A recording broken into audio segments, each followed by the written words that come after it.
आम का अचार भला किस पक्षी को नहीं पसंद होता। तमाम पक्षियों को ही आम का अचार बहुत पसंद होता है। रानो चिड़िया बना रही थी आम का अचार ताकि वे पूरे जंगल में आम का अचार बेच सके और मुनाफा कमा सके। परंतु गोरी और कालू ये सब कहाँ देख सकते थे कि रानो अचार बेचकर पैसा कमाए। कालू, हम अचार न बना लें या फिर रानो का चुरा लें? कोई अच्छा सा आइडिया बताओ। मैं नहीं देख सकती कि रानो अकेले अकेले इतना मुनाफा कमाए। ओए होए, कैसे चोरी कर लूं मैं अचार? और हाँ, चोरी ना करूं तो तू बना भी नहीं पाएगी। तू जैसा अचार बनाएगी ना, जंगल का कोई पक्षी भी खाना तो दूर देखना भी पसंद नहीं करेगा। हमेशा मेरी बुराई ही करते हो। अगर इतनी ही हिम्मत है तो तुम चोरी कर लो ना आम का अचार। ओए होए मेरी नालायक पत्नी, अभी उसने अचार नहीं बनाया, तुझे पहले ही चोरी की पड़ गई है। पहले रानो को अचार तो बना लेने दे। ऐसे कुछ दिनों में रानो चिड़िया अचार बना लेती है। अब रानो अचार बेचने लगी थी। सभी पक्षियों से ज्यादा इंतजार तो कालू और गोरी को था रानो के अचार बेचने का। ऐसे जब रानो अचार बेचने लगी तो कौवों ने भी उस पर नजर रखना शुरू कर दी। तोता रानो चिड़िया की दुकान पर आता है। अरे बहन, क्या मैं अचार खा लूं? ये कैसा है? थोड़ा सा चखना है मुझे। जी जी, आप चख लें भले भाई तोते।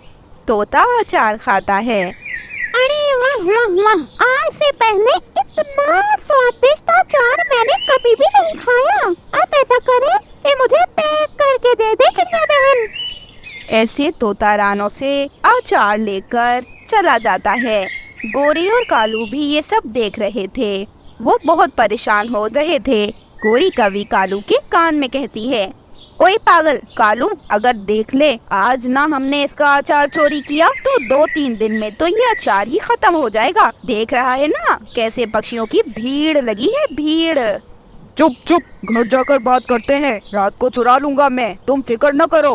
गोरी रानो के पास चली जाती है और उससे कहती है, अरे वाह रानो बहन, बड़ा मुनाफा हो रहा है तुम्हारा तो। चलो थोड़ा अचार ही चखा दो, देखूं अच्छा अचार है या बेकार।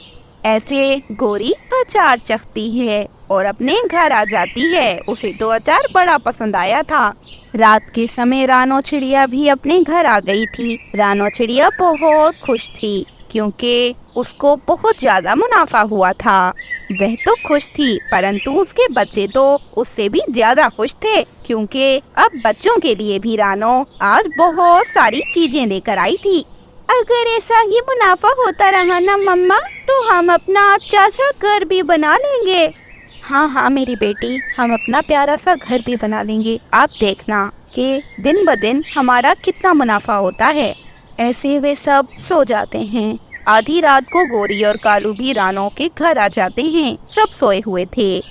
कालू और उसकी पत्नी गोरी चुपके चुपके से अचार उठाकर सारा ही अपने साथ ले जाते हैं। अगले दिन जब रानो को पता चलता है कि उसका अचार चोरी हो गया है तो वह तो जोरों से रोने लगती है। ये क्या हो गया? मेरी मेहनत कोई चुरा के ले गया। कभी खुश न रहे वो दुष्ट चोर, कभी खुश न रहे। माँ, अब क्या होगा? हमने तो सोचा था कि हम अपना घर बना लेंगे, परंतु मुझे नहीं लगता कि हम कुछ भी ले सके। उसी दिन जब रानो चिड़िया अपने घर से बाहर निकलती है तो उसने बहुत भीड़ देखी। जब वह भीड़ में गई तो सामने देखकर वह हैरान रह गई कि सामने तो कौवे अचार बेच रहे थे। रानो चिड़िया सब समझ जाती है परंतु वह कुछ भी नहीं करती और ना ही कौवों से कोई बात करती है। वो अपने घर आ जाती है। ऐसे रानो चिड़िया दोबारा अचार बनाना शुरू कर देती है और दूसरी ओर कौवे कई दिन तक अचार बेचते हैं परंतु अचार तो खत्म हो जाता है। अब तो रानो ने भी नया अचार बना लिया था। अब रानो फिर से अचार बेचने लगी थी। काले कौवे रानो का अचार चुराने दोबारा से उसके ही घर आ जाते हैं परंतु वह नहीं जानते थे कि इस बार वह पकड़े जाएंगे और चोरी नहीं कर पाएंगे। गोरी कौवी आगे बढ़ती है, कालू भी उसके साथ ही था। वह दोनों अचार के बिल्कुल पास आ जाते हैं कि इतने में गोरी और कालू दोनों ही जाल में फंस जाते हैं। गोरी तो बड़े तेज तेज आवाज में चिल्लाना शुरू कर देती है, हाय हाय हाय, कालू कालू, मेरा पाँव, हाय मेरा पाँव, हाँ ये रानों ने कैसा जाल बिछाया, मुझे तो बहुत दर्द हो रहा है। रानो बहन माफ कर दे रानो बहन, दोबारा दोबारा नहीं करेंगे चोरी, अरे हमसे गलती हो गई है। परंतु रानो उनकी एक नहीं सुनती और पुलिस में कॉल करती है। थोड़ी देर में ही पुलिस वहां पहुंच जाती है। पुलिस को देखकर तो कौवे काम जाते हैं और दोनों रोने लगते हैं। गोरी रानो से माफिया मांगती है, अरे रानो बहन प्लीज प्लीज प्लीज हमें जाने दे दे, हमें पुलिस को ना दे, हम दोबारा चोरी नहीं करेंगे, मैं वादा करती हूँ, मैं आपसे वादा करती हूँ। हाँ हाँ चिड़िया बहन माफ कर दे, गोरी सच कह रही है, हम बदल जाएंगे, हम नहीं करेंगे चोरी, प्लीज। दुष्ट कौवों, तुमने मेरा बहुत नुकसान किया है। मैंने सोचा था कि मैं अपना नया घर बना लूंगी, परंतु तुमने मेरी खुशियाँ ही छीन ली। मेरे बच्चे कितने खुश थे, परंतु तुम लोगों ने हमारी खुशियाँ एकदम से छीन ली। अगर मैं चाहूँ तो तुम्हें जेल में ही रखूं, परंतु पुलिस वाले भाई जी, मैं इन्हें माफ करती हूँ, आप भले जाएं। अब कौवों को अपने किए की सजा मिल चुकी थी, वह वहाँ से चले जाते हैं। वे जहाँ जाते पक्षी उनका मजाक उड़ाते, क्योंकि उनकी बहुत बेइज्जती हुई थी। सभी पक्षी उन्हें चोर चोर कह रहे थे। ऐसे कौवों को अपने किए की सजा मिलती है और रानो अचार बेचकर कुछ समय में अपना नया घर बना लेती है। जंगल में भूत। पूरे जंगल के पक्षी डरे हुए थे, कोई भी अपने घर से बाहर नहीं निकल रहा था। पक्षी घरों में भूखे प्यासे बैठे थे। सबको लग रहा था जैसे जंगल में कोई भूत आ गया हो। ये सब इसलिए था क्योंकि बाजू चील, जो कि बहुत बूढ़ी चील थी, उसने रात के समय छुप छुप कर पक्षियों के घरों से उनके बच्चों को गायब करना शुरू कर दिया था।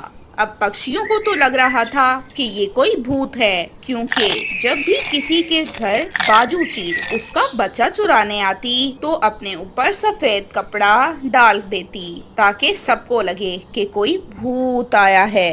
एक दिन रात के समय चील अपने घर से निकलती है। रास्ते में चील की नजर सामने बैठे तोते पर पड़ जाती है। चील दूर से डरावनी आवाज में कहती है, आज खाऊंगी मैं, तोता खाऊंगी, इसका मांस तोड़ूंगी, इसके दांत तोड़ूंगी, इसकी हड्डियां तोड़ूंगी, चबा जाऊंगी, क्योंकि मैं हूँ ही भूत। अरे बचाओ बचाओ, कोई मुझे बचाओ, मैं कहाँ फंस गया, अरे रे बाबा भागो यहाँ से। तोता तो ऐसे भागता है कि फौरन से अपने घर में पहुंचकर दरवाजे को कुंडी लगाता है और कांपने लगता है। उसकी पत्नी उसे ऐसे डरा देखकर हैरान हो जाती है और तोते से कहती है, अरे तोते जी क्यों डर रहे हो? आप डर ऐसे रहे हैं जैसे आपने कोई भूत देख लिया हो। अरे हाँ, मैंने अभी देखा, मैंने अभी देखा भूत भूत।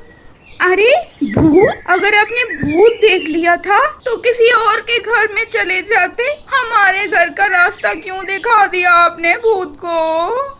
दूसरी ओर चील तो कालू और गोरी के बेटे जग्गू को उठाने के लिए निकल जाती है। उसने आज भी सफेद कपड़ा पहना रखा था, इसलिए कालू और गोरी तो चीखते ही रह जाते हैं, बचाओ बचाओ, हमें वो से बचाओ, हमारे बेटे और हमारी जान को बचाओ, ये हमें मार डालेगी। चुप चुप, ज्यादा शोर मचाया तो तुझे भी खा जाऊंगी, काली कवरी। चील तो वहाँ से चली जाती है, परंतु उसके जाने के बाद कालू और गोरी बहुत रोते हैं, क्योंकि उनका बच्चा वह चील अपने साथ ले गई थी। दूसरी ओर चील तो जग्गू को बड़े मजे ले लेकर खाती है।